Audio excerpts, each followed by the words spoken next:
Good morning, everyone. I'm here today to make rolls with you. My videographer's laughing, so if you see the camera shaking, that's kind of like a Blair Witch project for us. Everybody's asked me how to make rolls, and so I can't come to you in person, so I'm coming to you in video. What you need: 1 can of evaporated milk, 3 tablespoons of shortening, 1 tablespoon of salt, 5 tablespoons of sugar, 2 eggs, and yeast with a little bit of sugar added, and we're going to add some warm water to that to get it to work after. So to start out, a can of evaporated milk, any kind will do, carnation, no name, doesn't matter. And you're also going to get a can of warm water. I use a can, and if there's still milk in there, I rinse it a little bit, so it's probably more like a can and a half. 3 tablespoons, don't measure it, it's about 1/3 of a cup, but it's just a chunk of shortening.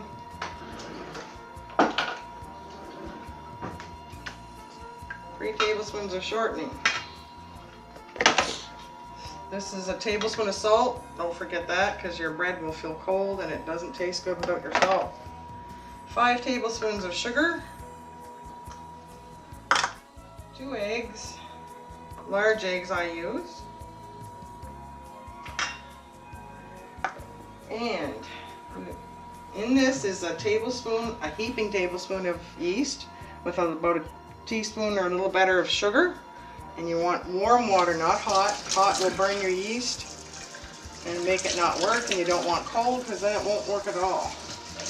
So you just want like baby bath water warm. Fill that up.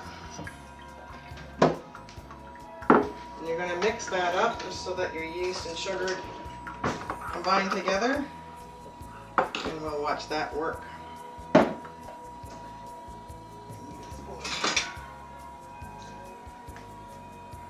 So in this, we're going to mix this up. Yeah, it's soupy, but it's going to get thicker because we're going to add flour. I have never measured my flour, but I'm going to try to today, just to give you guys an idea of how much flour I do put in it. So there's the first cup, second cup, and the third cup. Oh, and I should mention, before you start any of this, if you have the bread proof setting on your stove, turn that on now. If you don't have it, just preheat your oven to 100 degrees. And you can shut it off after, once it gets warm, because you want a nice warm spot for these puppies to rise. I should mention too, I've taken all my jewelry off my hands and wrists, because you're going to get messy. And you don't want to be picking dough out of your... Another cup of flour. And another one. So I hope you're counting. I've lost count. I think that's about 5.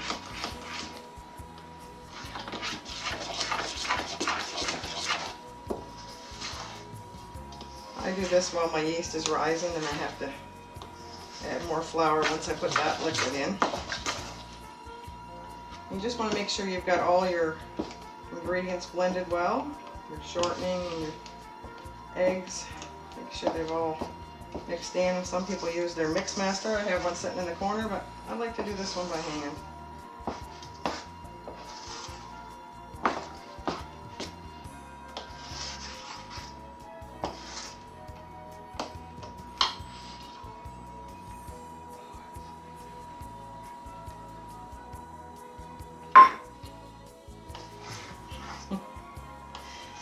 Still mixing in the flour. Don't worry, it's not too dry. There's another cup of liquid coming with the yeast in it. I always check my yeast with warm water. Some people put it right in, dissolved, but I like to make sure my yeast is working. I hate to make up a whole batch of bread and have the yeast not be good. Okay, we're just going to pause for a second and wait for that to rise.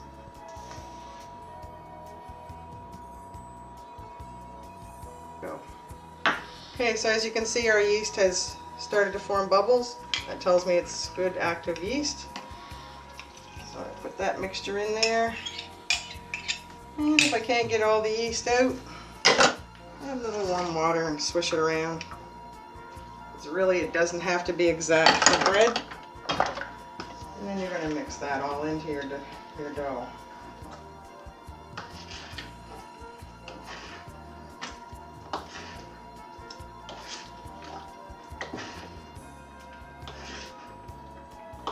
You can put your yeast in anytime, as long as your water isn't too hot, the can of hot water. I'm using a metal bowl, so that kind of cools the water down when I put it in.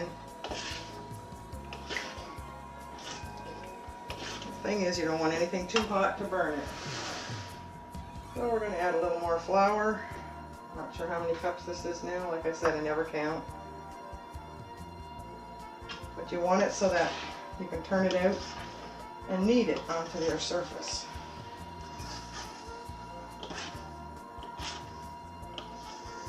Too much flour makes your rolls kind of tough, and not enough, you can't work them. So you just have to go by what works for you.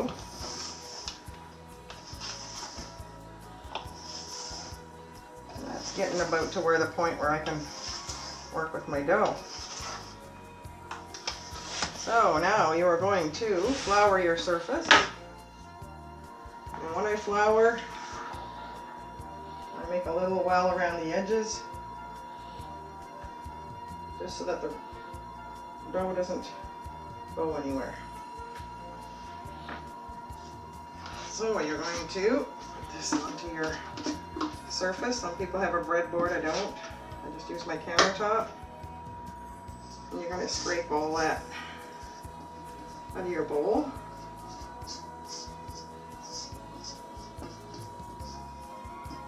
My very first video, so bear with me if this video is for Donna. She's been asking me to come over and show her how to make bread.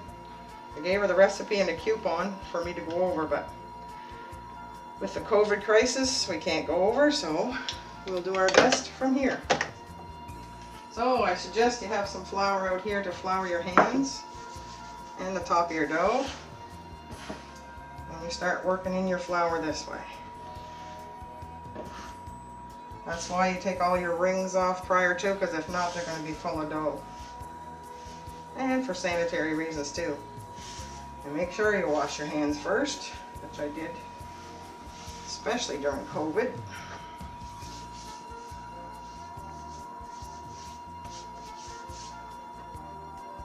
You will get dough stuck to your hands. That's half the fun of it.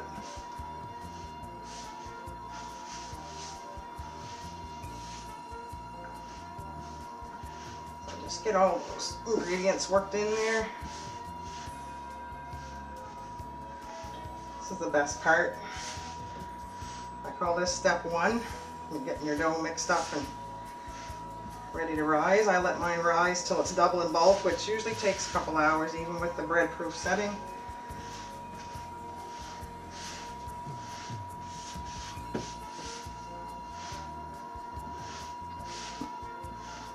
So I just put it in. It's going to be still sticky a little bit. I don't like too much flour in,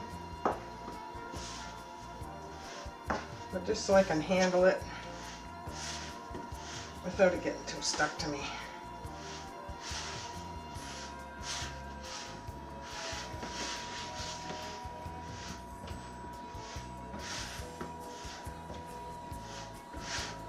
So I don't know if you can see the texture of that, but you can handle it without it getting too sticky. But it's not hard either, it's soft. So you're going to put that back in your bowl. And then we are going to get a tea towel. If you're using the bread proof setting on your oven, your dough will kind of get hard on the top if you don't cover it with a wet tea towel. Just going to back up my videographer here.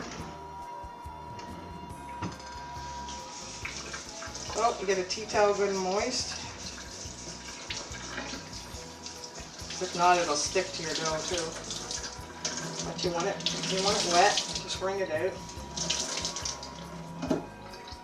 And put that over your dough. Now I took the middle, or actually the top rack out of my oven before I turned it on bread proof. Because if not, your dough will rise up and stick to your top rack. So I just hide it in there, and we'll come back in a couple hours and check on it again. Okay, we're back. It's been 2 hours. We're going to check on our bread. We'll turn our bread proofing off. And it looks like it's raised up lovely. Yeah, look at that. So now what we're going to do is make it into rolls. So you're going to grease your hands, because if not, it's going to stick to you. And we're going to poke it down. Tear away from the sides. Some people grease their bowl, I don't. Never have. I do what works.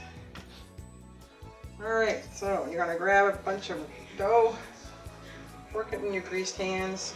That way the butter gets on the rolls and it browns them up nice. This is the way my grandfather used to do it.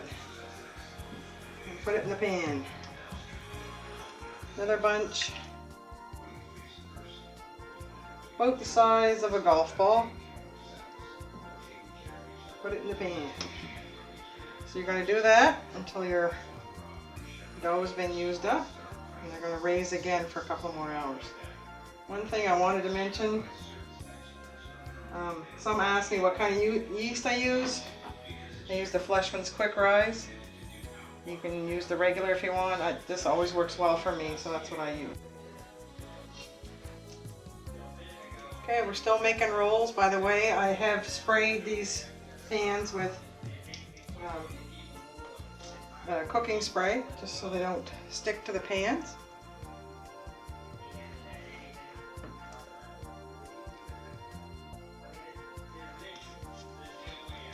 And just keep rolling until your dough is gone, and if you have some left over, I'm going to show you what to do with it.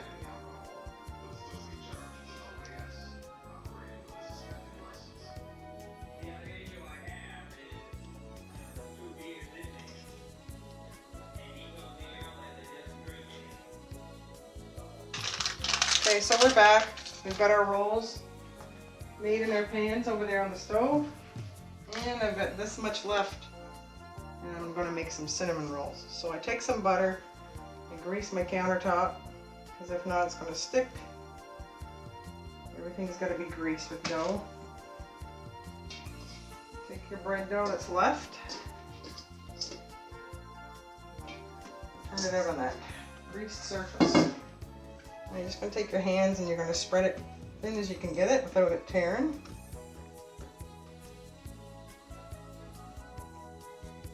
Trying to keep it on the greased surface. If you don't, then it's going to be a little bit bigger, then just grease it a little bit wider.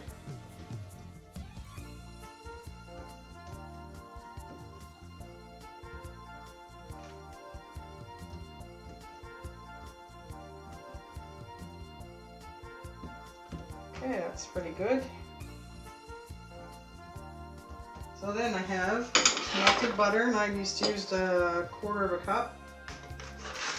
And I'm going to add some brown sugar, enough to thicken it.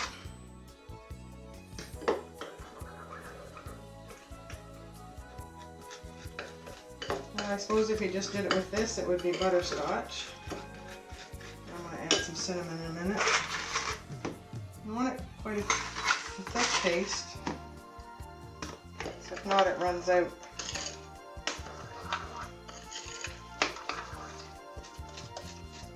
There's any of the lumps that are in there.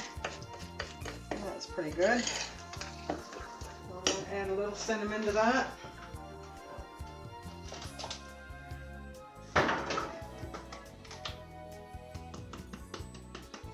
No, I don't measure. Go.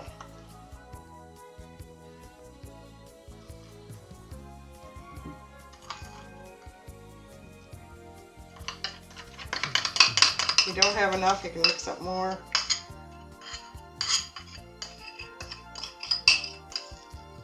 And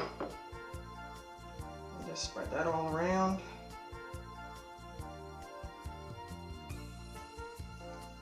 Messy, but they're oh so good. Blake, if you're watching this, I'll be bringing you some. keeping safe distance, of course, in this time of COVID-19. That's pretty good.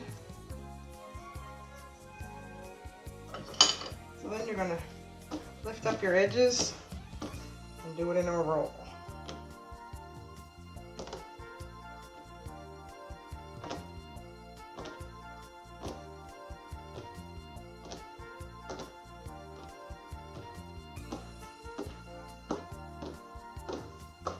That.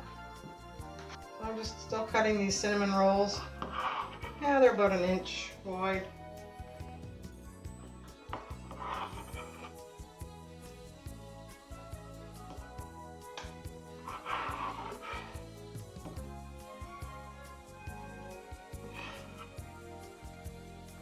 So there's what they aren't perfect, but they're good. So we're gonna let those rise for a couple more hours and we'll be back. Okay, we're back. It's been 2 hours and I didn't put them in bread proofing this time. I just left them on the stovetop because my kitchen was quite warm.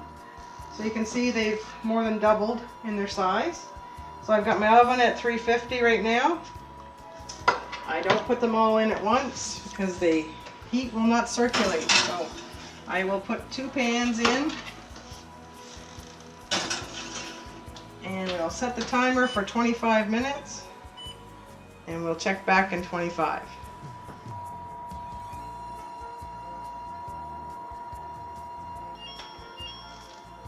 Okay, so we're back 25 minutes in the oven and we'll see how they look.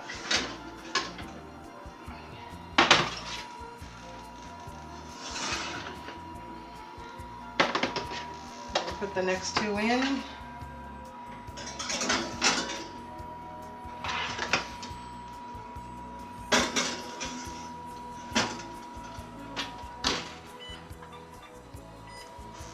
And we're going to flip these out on our cooling rack.